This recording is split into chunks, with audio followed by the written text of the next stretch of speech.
Hello everyone, welcome back to my YouTube channel. तो कैसे आप सब, आई होप अच्छे होंगे। आज ये स्ट्रेटजी पे वीडियो मैं लेके आई हूँ कि आपको यूपी पुलिस के लिए कैसे प्रिपरेशन करनी है, कितने घंटे पढ़ने हैं, कितना टाइम देना है और कौन कौन सी सब्जेक्ट कितने कितने टाइम पे पढ़ना है, इस पे बात करेंगे। तो आप सबको सिलेबस तो पता चल ही गया होगा, इसका एग्ज़ाम पैटर्न भी पता चल गया होगा, क्या क्या सब्जेक्ट आती है भी पता चल गया होगा। तो reasoning, Hindi, math, GK, GS, ये 4 ही सब्जेक्ट आती हैं। अब इसमें सबसे ज़्यादा आपको क्या हेल्प करेगा कि आपको किसका वेटेज ज़्यादा है इसमें, तो रीजनिंग का वेटेज सबसे ज़्यादा है। तो आपको रीजनिंग तो कंप्लीट पूरी करके आना ही है, ये सोच के चलिएगा। तो इस वीडियो पे मैं जो पुराने बच्चे उनके लिए भी कुछ बताना चाहती हूँ और जो नए बच्चे उनके लिए भी बताना चाहती हूँ कि नए बच्चे अपनी प्रिपरेशन कैसे कर सकते हैं और पुराने बच्चे वो अपनी स्टडी को और बेहतर कैसे बना सकते हैं। तो बात करते हैं कि इसकी प्रिपरेशन की, कि इसकी प्रिपरेशन कहाँ से करें, ऑफ़लाइन करें या ऑनलाइन करें। तो मैं आप लोगों को ऑनलाइन सजेस्ट करूँगी और ऑनलाइन सजेस्ट करूँगी यूट्यूब पे। इसके 2 चैनल मैं आपको बताती हूँ। फर्स्ट है रोज़गार विद अंकित और सेकंड एग्ज़ाम्पल। यूपी पुलिस के लिए यही 2 चैनल बेस्ट हैं। वैसे मैं अपनी बात करूँ तो मैंने तो अपनी कंप्लीट स्टडी ही RWA से की है। तो आप लोगों को मैंने दोनों चैनल बता दिए, आपको जो बेस्ट लगे आप उनसे पढ़ सकते हैं। आपको जिस भी टीचर का पढ़ाया समझ में आए आप उनसे पढ़ सकते हैं। तो जो न्यू बच्चे हैं वो सबसे पहले अपना सिलेबस कंप्लीट करिए, क्योंकि उनको सबसे पहले अपना सिलेबस कंप्लीट करना पड़ेगा, तभी वो आगे कुछ समझ में आएगा। तो अगर जो नए बच्चे हैं अगर वो सिलेक्शन लेना चाहते हैं तो 100% मैं कह सकती हूँ, अगर वो पूरा टाइम पढ़ाई में सिर्फ दें, जब तक भी टाइम मिल रहा है उनको एग्ज़ाम का, तो वो सिलेक्शन ले सकते हैं। ईजी है सिलेक्शन लेना। अगर नहीं पढ़ रहे हैं तो फिर उसमें कुछ कहा नहीं जा सकता, क्योंकि अगर आप पढ़ाई के लिए जितना टाइम देंगे उतना अच्छा आपको रिजल्ट मिलेगा। तो सबसे पहले आप अपना सिलेबस कंप्लीट करिए। जो न्यू बच्चे हैं उनके लिए बता रही हूँ। और सिलेबस कंप्लीट करने के लिए मैं उनको सजेस्ट करूँगी कि RWA का 1 अप्रैल से स्टार्ट हो रहा है, बैच स्टार्ट कर रहे हैं यूपी पुलिस के लिए, जिसका नाम है दीवान जी बैच। तो आप उसको परचेज़ कर सकते हैं, जिसमें से 7 अप्रैल से क्लासेस उसकी स्टार्ट हो जाएंगी। आप उससे अपना सिलेबस कंप्लीट करिए। जब आपका 50 से 70% सिलेबस कंप्लीट हो जाए, फिर आप उसका प्रैक्टिस सेट लगाना स्टार्ट कर दीजिए।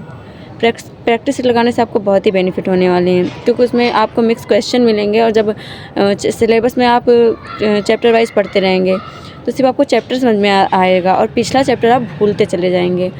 इसलिए प्रैक्टिस सेट लगाना बहुत इंपॉर्टेंट होता है। तो जैसे ही आपका सिलेबस 50 से 70% कंप्लीट हो, आप प्रैक्टिस सेट लगाना स्टार्ट कर दीजिए।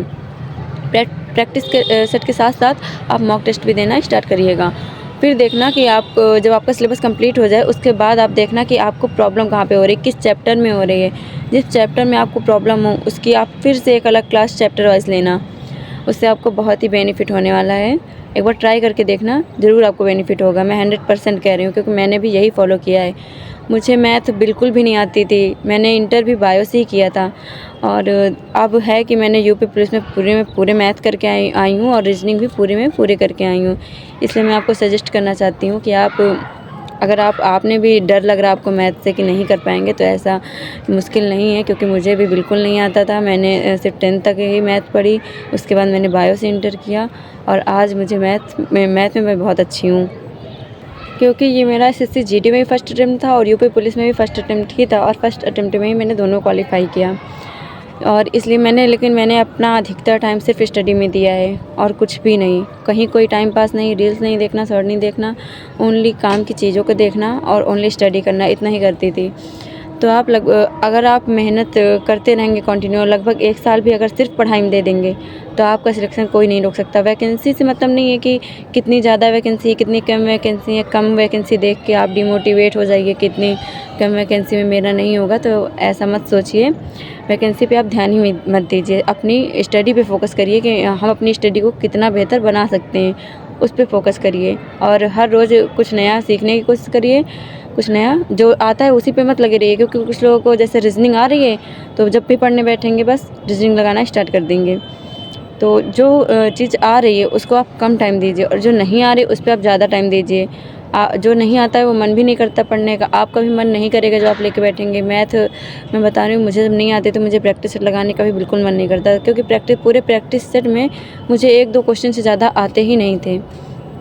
उसके बाद लेकिन मैंने सोचा कि नहीं, मुझे मैथ करना है, फिर मैंने मैथ लगाना स्टार्ट किया। देन आज कोई भी ऐसा क्वेश्चन बहुत मुश्किल ही होगा जो मुझे ना आता हो।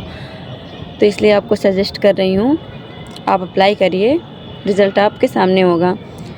अब आप पुराने बच्चे जो हैं कुछ होंगे जो 1-2 नंबर से रह गए होंगे, तो वो लोग अपना ही देखिए कि कहाँ पे आपने गलती की है, किस वजह से आपका सिलेक्शन हो गया, कितने नंबर कम है, आपको कितने नंबर से रह गए हैं, ये चीज़ देखिए। उससे आपको पता चलेगा कि नहीं, मुझे अभी अपनी पढ़ाई में कितने इंक्रीज़ करना है, कितने नंबर इंक्रीज़ करना है, जिसके लिए आपका क्या सब्जेक्ट वीक है, क्या, ये सब आप एनालिसिस करिए। और जब आप मॉक टेस्ट दें तो उसमें उसका एनालिसिस ज़रूर करिए, चाहे आपको कितना ही टाइम लग जाए। एनालिसिस बहुत ही ज़रूरी होता है मॉक टेस्ट देने के बाद, इसलिए मॉक टेस्ट दीजिए, उसके बाद उसका एनालिसिस करिए, देखिए आपको कौन से चैप्टर से कौन से क्वेश्चन गलत हो रहे हैं, उनको फिर से दोबारा उसका क्लास लेके उसको बेस्ट बनाइए। जो पुराने बच्चे हैं उनको अपने पढ़ने का जो तरीका है वो उनको स्मार्ट अप्रोच ही अपनाना पड़ेगा, तभी वो अपनी स्टडी को बेहतर बनाएंगे, क्योंकि उनका सिलेबस भी कंप्लीट है, मॉक टेस्ट दे रहे हैं, प्रैक्टिस सेट दे रहे हैं। अब वो ये देखिए कि हमारी गलती यहाँ पर से हो रही है, उसी को ही बेस्ट करना है, उस पर फोकस करिए, बाकी तो आपका सब कंप्लीट ही होगा। और जो पुराने बच्चे हैं देन उनको तो अपना सिलेबस कंप्लीट ही करना है, सिलेबस कंप्लीट करना है, प्रैक्टिस सेट देना है उसके बाद, और उसके बाद आप मॉक टेस्ट देना स्टार्ट करिए। इतना ही कहना चाहती हूँ। और मेरी बात की जाए तो देखिए, मैंने रीजनिंग और मैथ में पूरे की हूँ यूपी पुलिस में, और जीएस मेरी उतनी अच्छी नहीं है, हिंदी भी उतनी अच्छी नहीं है, लेकिन ये है कि 30 के आसपास ही मैंने स्कोर किया है, 25 से 30 के आसपास। तो आप भी, अगर आपको मैथ से डर लगता है तो आप हिंदी में 32 प्लस करने का बिल्कुल सोचिए कि आपको 37 में 32 प्लस स्कोर करना है, 32 प्लस क्वेश्चन करके आना है। और रीजनिंग का तो कोई भी लड़का ये मत सोचे कि रीजनिंग में नहीं, रीजनिंग हर कोई कर लेता है, आपको भी करना होगा, रीजनिंग में पूरे करना है। हिंदी आपको 32 प्लस करके ही आना है, और जीएस तो आपको रिवीजन करना पड़ेगा तभी वो आएगी।